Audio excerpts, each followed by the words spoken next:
Assalamualaikum warahmatullahi wabarakatuh. Selamat pagi, siswa-siswi semuanya. Pagi ini kita ketemu lagi dalam video materi tentang persiapan penilaian akhir semester yang akan segera kalian lakukan di akhir bulan November ini. Jadi di video kali ini saya akan memberikan latihan soal PAS atau penilaian akhir semester mata pelajaran IPA untuk kelas 7. Nah, buat kalian yang mungkin kelas 8 atau kelas 9, tungguin ya video saya selanjutnya. Oke.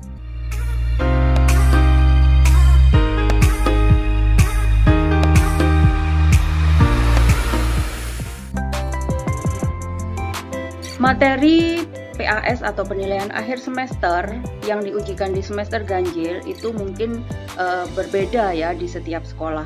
Untuk siswa-siswi saya di kelas 7, kalian akan melakukan ujian untuk 4 materi. Yang pertama adalah klasifikasi materi, yang kedua adalah suhu dan perubahannya, yang ketiga adalah kalor dan perpindahannya, dan yang keempat adalah energi dalam sistem kehidupan. Sebelum mengerjakan semua latihan soal, memang seharusnya kalian memahami dulu materinya, supaya kalian lebih mudah dalam mengerjakan soal-soal ujian kalian. Oke, kita mulai ya. Soal yang pertama, ini tentang materi klasifikasi materi. Yang pertama soalnya adalah terdapat zat kimia yang mempunyai atom unsur nitrogen berangka indeks 1 serta atom unsur hidrogen yang berangka indeks 4. Nah, ini berarti senyawa ya, karena lebih dari satu unsur. Yang pertama adalah nitrogen, saya tulis dulu N. Yang kedua adalah hidrogen, itu H. Nitrogennya 1, untuk indeks 1 tidak perlu ditulis, dan hidrogen indeksnya 4. Nah, berarti penulisan senyawa kimia tersebut yang benar adalah NH4. Berarti jawabannya adalah A. Gitu ya. Jadi untuk menuliskan nama senyawa itu kalian harus melihat bagaimana simbol dari unsurnya gitu. Dan jumlahnya. Kalau seperti yang D berarti ini 2 atom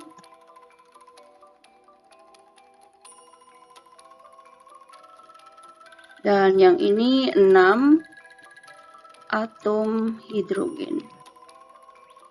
Gitu ya. Untuk yang ini nilainya masing-masing 1, ini 1, ini juga 1. Yang ini 1, ini 3. Oke, soal nomor 2. Perhatikan zat-zat berikut. Yang pertama ada oksigen, yang kedua ada besi, yang ketiga ada gula, yang keempat ada air, dan yang kelima ada garam. Berdasarkan data di atas yang termasuk senyawa, yaitu yang perlu kalian ingat, senyawa itu adalah materi yang tersusun oleh lebih dari satu unsur. Jadi lebih dari satu unsur. Itu senyawa. Kalau kita lihat oksigen itu disimbolkan dengan O2. Unsurnya cuma 1, oksigen, tapi jumlahnya 2, berarti dia molekul unsur. Besi itu disimbolkan dengan Fe. Nomor 1 dan 2 itu adalah unsur. Jadi ini nomor 1 dan 2 itu adalah unsur. Berarti nomor 3, 4, dan 5 itu adalah senyawa. Jawabannya adalah A, gitu ya. Sekarang gula itu saya berikan rumus senyawanya, bisa kita tulis C6, H12, O6, kemudian air itu H2O, dan garam itu NaCl. Gitu. Kita lanjutkan soal nomor 3, di bawah ini yang termasuk contoh perubahan fisika, yaitu nah, yang harus kalian perhatikan, perubahan fisika itu tidak menimbulkan zat baru. Jadi dia hanya terjadi perubahan wujud saja. tidak ada muncul zat baru. Mana yang kira-kira tidak ada muncul zat baru, yang hanya terjadi perubahan wujud, yaitu yang C. Besi berkarat, itu besi Fe, ketika dia berkarat, itu sudah berbeda bentuk, atau berbeda senyawa gitu. Singkong menjadi tape, itu juga terjadi perubahan yang sangat besar. Ada muncul zat baru. Kedelai menjadi tempe, terjadi proses fermentasi ya, yang B dan D, berarti itu perubahannya adalah perubahan kimia. Jadi jawaban yang tepat adalah C. Nah, kalian bisa perhatikan dari tabel ini. Di sini saya berikan perbedaan perubahan fisika dan perubahan kimia. Jika perubahan fisika itu tidak terbentuk zat baru, komposisi materinya tidak berubah, dan tidak terjadi perubahan warna, bau, rasa, dan tidak terbentuk endapan. Sementara pada perubahan kimia, terbentuk zat baru, komposisi materi sebelum dan sesudah reaksi mengalami perubahan dan ditandai dengan terbentuknya gas, endapan, perubahan suhu, perubahan warna, perubahan bau, dan perubahan rasa. Itu untuk perubahan kimia, gitu ya. Kita lanjutkan soal nomor 4. Pernyataan yang tepat tentang gambar di bawah ini yaitu, ini ada gambar batu bata, jadi ini gambarnya adalah batu bata. Kalau kalian amati, batu bata itu berarti dia zatnya adalah wujudnya padat. Di sini jawabannya semuanya zat padat. Hanya kita akan melihat karakteristik dari zat padat itu. Zat padat itu adalah karakteristik yang sesuai adalah ini mampu berubah bentuk sesuai dengan tempatnya. Salah, volume tetap betul. Tapi yang mampu berubah bentuk sesuai tempat ini yang salah. Ini betul, ini salah. Jarak antar partikel sangat rapat dan volume tetap. Nah, ini yang betul dua-duanya. Berarti jawabannya B. Kita cek tapi nomor option yang C mempunyai volume dan bentuk tidak tetap. Nah, ini salah karena dia volume dan bentuknya itu tetap. Partikel bergerak sangat bebas, itu gas, salah. Volume berubah-ubah, itu juga salah. Gitu ya, jadi jawabannya adalah B.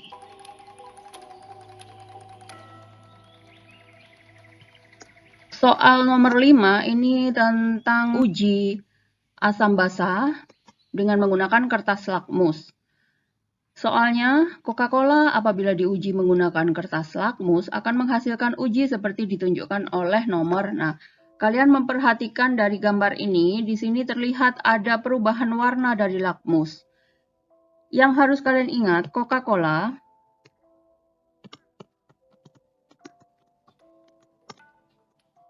itu sifatnya adalah asam. Jadi Coca-Cola itu bersifat asam, artinya ketika asam, sifatnya adalah memerahkan. Jadi asam itu memiliki ciri memerahkan lakmus. Lakmus merah tetap merah, dan lakmus biru akan berubah menjadi merah. Itu adalah sifat dari larutan asam. Berarti jawabannya adalah 2 dan 3, B.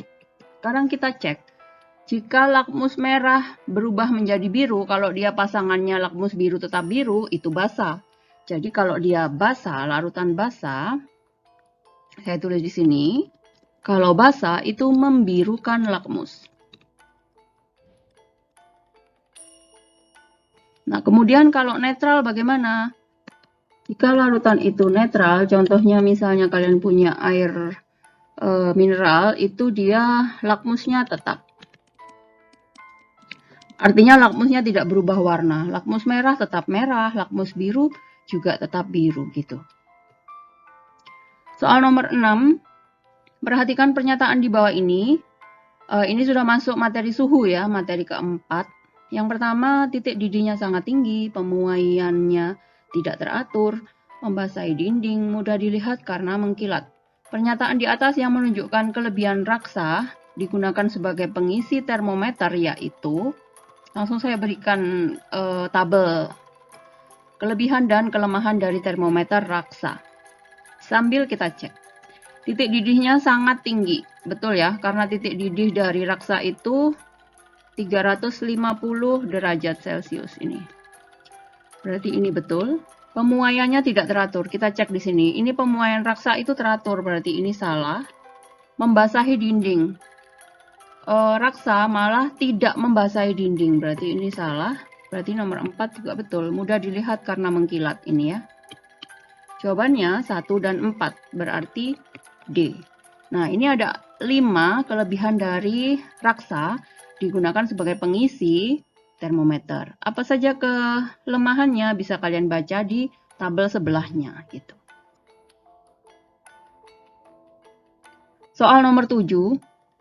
Suhu suatu zat setelah diukur dengan termometer skala Reaumur yaitu 48 derajat Reaumur. Namun, jika kita ganti dengan termometer skala Celcius, maka suhu tersebut menjadi suatu zat cair kalau diukur dengan termometer Reaumur suhunya 48 derajat Reaumur. Sekarang kita akan menguji dengan menggunakan termometer Celcius. Berapakah suhu tersebut gitu. Tanpa memasukkan termometernya ya, kita langsung menghitung gitu. Nah, ini kita gunakan rumus. Rumusnya itu yang harus kalian ingat adalah pakai patokan ini.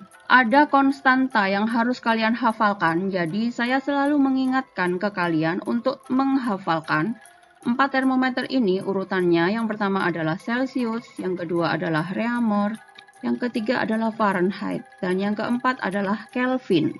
Dengan urutan konstantanya adalah 5, 4, 9, 5. Kemudian ini adalah titik leburnya atau titik lelehnya. Kemudian yang ini adalah titik didihnya yang di atas. Gunanya untuk apa? Ketika kalian mengkonversi dari kiri ke kanan, maka nanti harus ditambah dengan titik lebur. Harus ditambah dengan titik lebur. Sementara kebalikannya, ketika kalian akan mengkonversi dari kanan ke kiri, maka harus dikurangi dengan titik leburnya. Gitu. Oke, sekarang kita hitung. Kita akan mengubah ke Celcius, berarti derajat Celcius sama dengan yang dituju itu kita letakkan di atas. Kita akan menuju ke Celcius, berarti 5/4 kali. Seharusnya 48 itu dikurangi dengan titik leburnya. Titik leburnya dari Reaumur karena dia dari kanan ke kiri. Tapi karena titik leburnya 0 ya berarti 48 itu sendiri kan. Nah, sekarang kita hitung. Supaya cepat 48 kita bagi 4. Hasilnya adalah 12. Kemudian 12 itu kita kalikan dengan 5. 12 kita kalikan dengan 5 sama dengan 60 derajat Celcius gitu. Jadi jawabannya adalah 60 derajat Celcius. Jawabannya adalah D. Gitu. Itu cara paling mudah untuk mengkonversi. Nah, gitu ya. Jadi kalau mengubah misalnya sekarang saya coba lagi dari 60 derajat Celcius, kita akan ubah ke Fahrenheit misalnya. Yang kita tuju adalah Fahrenheit-nya 9 dari Celcius 5 kali 60 ditambah 32. Kita sederhanakan dulu. 60 dibagi 5, 12.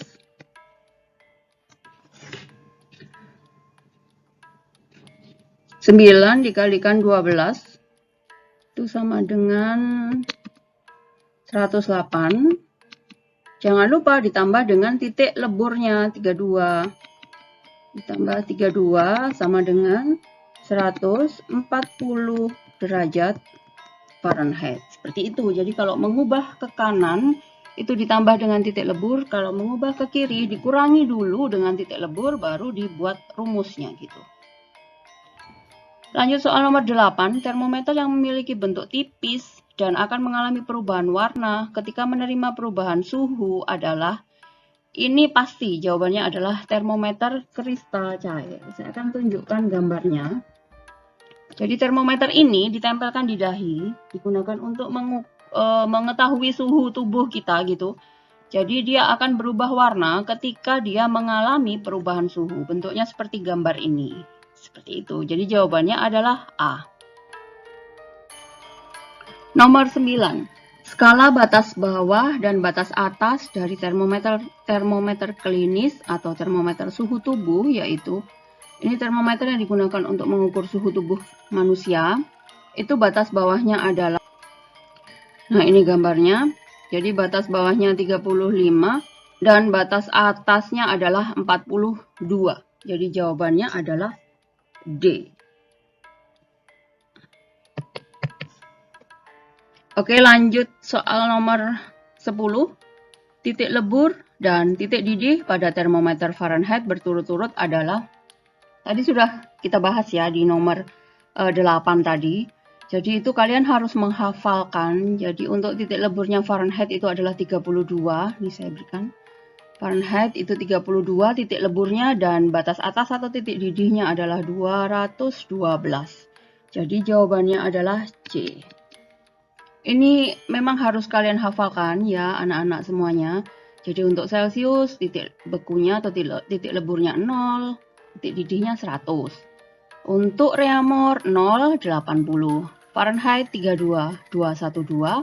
Dan Kelvin 273, 373. Itu harus dihafalkan. Lanjut soal nomor 11. Ini sudah masuk ke kalor nih ya, nomor 11. Diketahui sebuah keping bimetal terbuat dari bahan besi dan logam kuningan. Apabila angka muai panjang besi lebih kecil daripada kuningan, maka ketika bimetal dipanaskan akan, nah yang harus kalian ingat di materi kalor, bimetal itu adalah dua lempeng logam gitu ya yang digabung, di mana untuk logam dengan angka muai panjangnya itu kecil, maka dia lebih sulit untuk memuai. Bertambah panjangnya itu lebih sulit. Sementara untuk logam dengan angka muai panjang besar, maka dia akan mudah sekali memuai. Kalian bisa perhatikan gambar ini. Ini saya misalkan, kalau tadi disoalkan besi sama kuningan ya, tapi ini kurang lebih sama. Ini besi dan perunggu. Di sini keterangannya adalah besi, angka muai panjang besi lebih kecil daripada kuningan. Karena besi lebih kecil angka muai panjangnya, maka ketika terjadi pemuaian dengan suhu yang sama, kuningan dia akan memuai lebih cepat. Ini saya misalkan kuningan ya, yang putih. Kuningan akan memuai lebih cepat, sehingga dia lebih panjang dibandingkan besi. Akibatnya apa? Bimetal akan melengkung ke arah besi. Jadi besi itu berada di bagian dalam, membengkok ke arah besi. Mengapa? Karena koefisien muai panjang besi lebih kecil daripada koefisien muai panjang kuningan gitu. Jadi alfa besi itu lebih kecil dari alfa kuningan. Maka misalnya dari awalnya bentuknya begini, yang besinya itu, yang saya kasih gambar ini, maka ketika dia dipanaskan, dia akan melengkung ke atas begini. Jadi besinya yang ada di bagian dalam, lebih kecil daripada kuningan gitu. Jadi jawabannya adalah A. Lanjut soal nomor 12. Pemasangan bantalan besi pada rel kereta api diberikan jarak. Jadi itu kalau kalian lihat di rel kereta api itu ada kayak jarak gitu, ada kayak ruangan gitu di antara lempengan besinya. Hal ini dimaksudkan untuk, nah ini materinya masih sama di kalor. Jadi kalau logam itu terkena panas, maka dia akan memuai. Ketika dia memuai, maka dia akan menjadi bertambah panjang. Kalian bisa bayangkan, misalnya rel kereta api itu tidak diberikan jarak antar logamnya, kemudian siang hari terkena sinar matahari terus dia memuai, maka yang terjadi adalah rel kereta api itu bisa menggelembung gitu. Jadi dia bisa menjadi menggembung ke atas atau menjadi membengkok. Nah ini kan berbahaya buat kereta api yang lewat, bisa menyebabkan terjadinya kecelakaan gitu. Nah ini perhatikan, jadi di gambar ini terlihat ini ada ruangan antara bantalan logam. Jadi Ini yang digunakan untuk mencegah ketika logam ini kena panas, dia kan tentu akan memuai bertambah panjang. Pertambahan panjangnya masih diberikan space atau ruang gitu. Nah, sekarang perhatikan dengan gambar ini.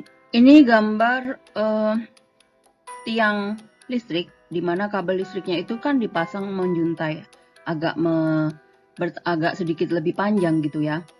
Maksudnya apa? Ini juga sama, tapi untuk kabel listrik ini dia mencegah putus pada saat malam hari kan cuaca dingin, maka itu kabel ini bisa mengalami penyusutan. Nah, ketika penyusutan dia akan menjadi lebih kaku gitu. Kalau dipasang pas atau tepat panjangnya antar tiang, tentu ini akan menyebabkan kabel listrik itu putus gitu. Kalau siang hari sih dia memuai semakin panjang, it's okay, nggak masalah. Tapi ketika malam hari terjadi penyusutan, bisa menyebabkan putus kabelnya apabila dipasang pas sesuai dengan panjang antar tiang, gitu ya.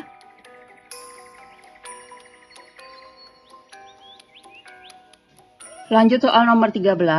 Ketika kalian meletakkan es batu di panci, kemudian kalian memanaskan panci, yang terjadi adalah es akhirnya meleleh dan lama-kelamaan mendidih dan menguap. Hal ini menunjukkan bahwa jadi ketika kalian mau memasak air tapi dari es batu gitu, kalian bikin eksperimen. Es batu ini kalian panaskan, otomatis dia akan meleleh. Jadi dari es batu, saya tulis di sini ya. Dari es itu kan dia padat. Kemudian dia meleleh menjadi air, berarti ini zat cair. Setelah dikenain panas terus, maka dia akan menguap, mendidih dan menguap. Lanjut menguap gitu. Maka ini bentuknya menjadi gas. Artinya, kalor dapat mengubah wujud zat dari bentuk padat menjadi cair dan menjadi gas gitu. Soal nomor 14, gambar di samping merupakan perpindahan kalor secara. Nah, perhatikan. Di gambar ini ada lilin, kemudian ini seorang anak memegang batang tembaga. Otomatis batang tembaga ini akan terkena panas dari lilin. Panas ini akan menjalar di batang tembaga ini. Proses perpindahan kalor yang terjadi dengan menggunakan logam seperti ini itu disebut dengan konduksi. Jawabannya C. Nah, penjelasannya adalah konduksi itu adalah perpindahan kalor yang melalui benda yang mudah untuk menghantarkan panas atau menghantarkan kalor. Contohnya adalah logam-logam seperti besi, kemudian aluminium, timah, ya logam-logam itu ya. Nah, sementara apakah konveksi itu? Konveksi itu perpindahan kalor di mana kalornya itu ikut bergerak mengikuti aliran dari, kalau dia konveksi pada zat cair berarti kalornya mengikuti aliran air. Kalau konveksi pada zat gas seperti ini pada udara, maka panasnya mengikuti aliran angin. Pada proses terjadinya angin darat dan angin laut, ini prosesnya perpindahan kalornya adalah secara konveksi. Jadi yang ini konveksi. Zat cair. Dan ketika kalian misalnya pernah mengikuti kegiatan pramuka, terus ada api unggun, kalian berdiri walaupun jaraknya jauh, tapi kalian tetap merasakan panas.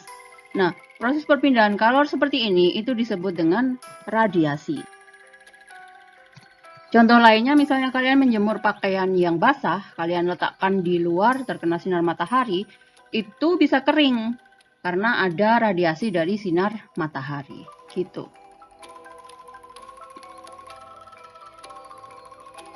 Oke, sekarang kita masuk ke menghitung kalor dengan grafik seperti ini. Ini perhatikan betul-betul ya, karena ini lumayan ribet. Soalnya adalah, perhatikan grafik pemanasan 1 kg es berikut. Ini grafiknya. Di sini diketahui ada 3 kalor. Ada kalor jenis es, ini kalor jenis es, kalor lebur es, dan kalor jenis air. Apa perbedaannya? Nah, sekarang perhatikan dulu ke grafik ini. Di posisi suhu minus 5 berarti ini benda berwujud padat, berarti ini es. Setelah itu di QR, di sini dia mengalami melebur ya. Melebur berarti di sini prosesnya adalah mencair. Kemudian RS di sini wujudnya adalah zat cair, maka di sini adalah air. Ini harus kalian berikan keterangan. Kenapa? Karena nanti kalian akan menggunakan kalor jenis sesuai dengan wujud dan proses bendanya. Sekarang kita tentukan dulu rumusnya. Untuk di grafik yang bentuknya miring seperti ini, PQ dan RS itu rumusnya untuk menghitung jumlah kalor, Q sama dengan MC kali delta T. Delta T itu adalah perubahan suhu. Jadi T2 dikurangi T1. Sementara untuk di posisi dia mencair seperti ini, karena suhunya kan tidak ada perubahan suhu ya, suhunya tetap. Maka di sini berlaku Q sama dengan M kali L. L itu adalah kalor leburnya gitu. Oke, sekarang kita hitung untuk yang ditanyakan adalah kalor yang dibutuhkan pada proses PQR. Berarti kita menghitung dua kali. Yang pertama adalah kita hitung dulu kalor P ke Q. Rumusnya adalah MC delta T. M adalah massa 1, C-nya kita pakai kalor jenis S. Yang pertama ini 2100, delta T-nya T2-nya 0 dikurangi minus 5, karena suhu pertamanya minus 5. Nah, ini kalau di matematika, minus itu kan jadi plus. Jadi ini jadi plus 5. Jadi positif 5 gitu. Artinya, 2100 kali 5 sama dengan 10.500 Joule. Sekarang kita hitung kalor dari QR. Kalor dari Q ke R. Rumusnya adalah M kali L karena dia mencair atau melebur. Itu sama dengan 1 kali kalor lebur S-nya 336. Berarti hasilnya adalah 336 itu Joule. Kemudian, karena yang ditanyakan adalah kalor yang dibutuhkan pada proses PQ dan R, maka ini kita jumlahkan. Kalor total PQR sama dengan 10.500 ditambah 336.000 sama dengan 346.500 Joule. Jadi jawabannya adalah D. Gitu ya. Nah, jika ditanyakan berapa kalor yang dibutuhkan dari proses R sampai S, ya kalian tinggal hitung menggunakan rumus. Jadi kalau kalor R ke S rumusnya sama karena dia miring ya grafiknya, berarti M C kali delta T sama gitu. Pak, sama seperti rumus yang pertama ini PQ. Tapi C-nya itu kita pakai kalau jenis air karena dia sudah berbentuk air, dan delta T-nya itu 10 dikurangi 0 berarti 10. Nanti bisa kalian coba hitung ya. Oke. Nomor 16, perhatikan beberapa sumber energi berikut. Nah, kita sudah masuk materi terakhir yaitu materi energi. 1 minyak bumi, 2 air, 3 kayu bakar, 4 batu bara. Berdasarkan data di atas, sumber energi terbarukan ditunjukkan oleh nomor terbarukan. Itu artinya bisa diperbaharui. Mana saja? Tentu air dan kayu bakar karena dia berasal dari makhluk hidup. Air itu bisa kita dapatkan dari mata air gitu ya. Kalau minyak bumi dan batu bara itu dari fosil. Jadi sulit sekali untuk diperbaharui. Jawabannya adalah 2 dan 3. C. Nomor 17. Seorang pembalap sepeda dengan kecepatan 2 meter per sekon jika massa pembalap dan sepeda sama yaitu 24 kg, maka energi kinetik pembalap tersebut adalah, nah, kita sudah menghitung energi kinetik. Apa energi kinetik itu? Energi kinetik adalah energi yang terdapat pada benda yang bergerak. Jadi kalau benda itu bergerak, maka dia melakukan energi kinetik gitu. Rumusnya energi kinetik adalah E sama dengan setengah mv kuadrat. Langsung aja kita masukkan setengah, masanya 24 kali 2 kuadrat. Ini bisa kita sederhanakan.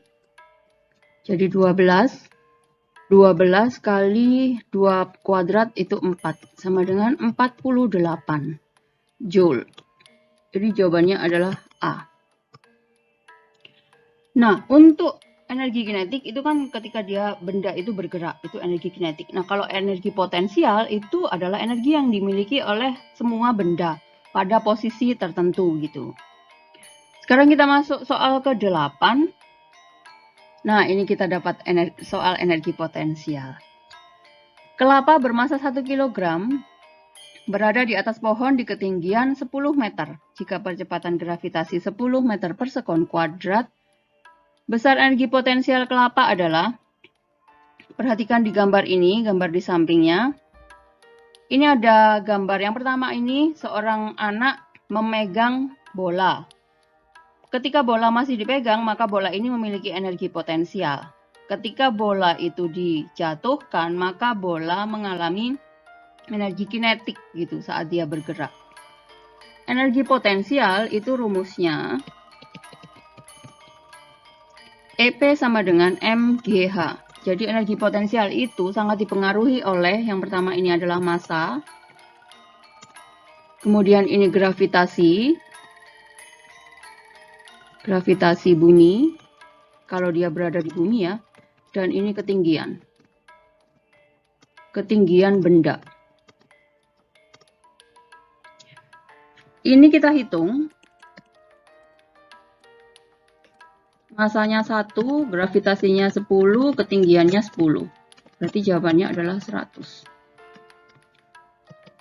Jadi jawabannya adalah C.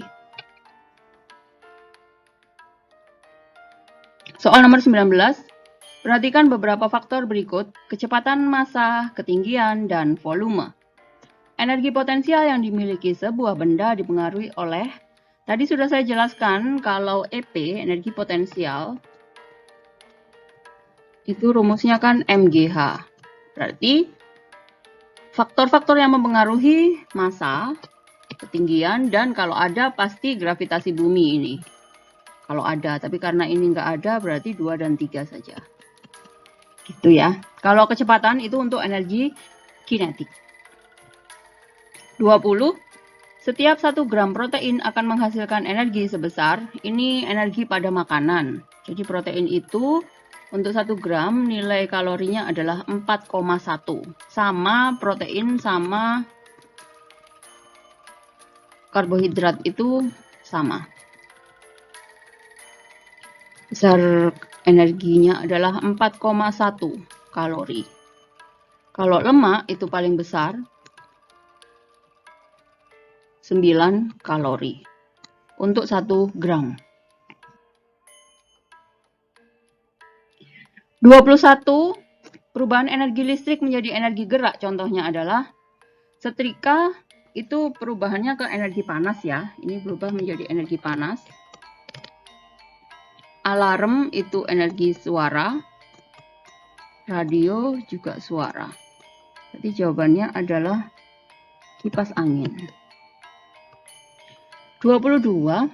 Jika kalian memasukkan gula ke dalam air, kemudian kalian aduk hingga gula larut, maka yang kalian dapatkan sekarang adalah, nah ini gula, kalian melakukan percobaan gula, kalian campur dengan air. Gula kan C6H12O6. Airnya H2O. Berarti ini hasilnya adalah campuran. Campuran itu masih dibagi dua. Ada campuran homogen dan campuran heterogen. Perbedaannya apa? Kalau campuran homogen dia terlarut sempurna. Kalau heterogen itu bisa kita pisahkan atau bisa kita lihat perbedaan mana zat cairnya dan mana pelarutnya gitu. Dari gambar ini terlihat jelas kalau kalian melarutkan air dan gula, maka yang terjadi adalah larutan gula yang terlarut sempurna. Kalian tidak bisa lagi membedakan, oh ini gula, ini airnya. Semuanya terlihat rata, terlarut sempurna. Berarti yang air dan gula itu adalah campuran homogen. Sementara kalau kalian melarutkan air dan pasir, itu kalian masih bisa membedakan ini zat terlarutnya, pasirnya, dan ini airnya. Berarti ini heterogen gitu. Atau kalau kalian mencampurkan air sama minyak, itu juga bisa kalian pisahkan, kalian bisa melihat mana airnya, mana minyaknya. Karena dia campurannya adalah campuran heterogen. Oke, semoga kalian bisa paham ya 22 soal yang sudah saya berikan ke kalian. Seandainya kalian masih kurang paham, kalian bisa mengulang lagi video ini mulai dari depan. Terima kasih banyak buat kalian yang sudah menonton video ini sampai terakhir. Semoga bermanfaat. Jangan lupa bagikan video ini ke teman-teman kalian yang lainnya. Kita ketemu lagi di video selanjutnya. Wassalamualaikum warahmatullahi wabarakatuh. Selamat pagi.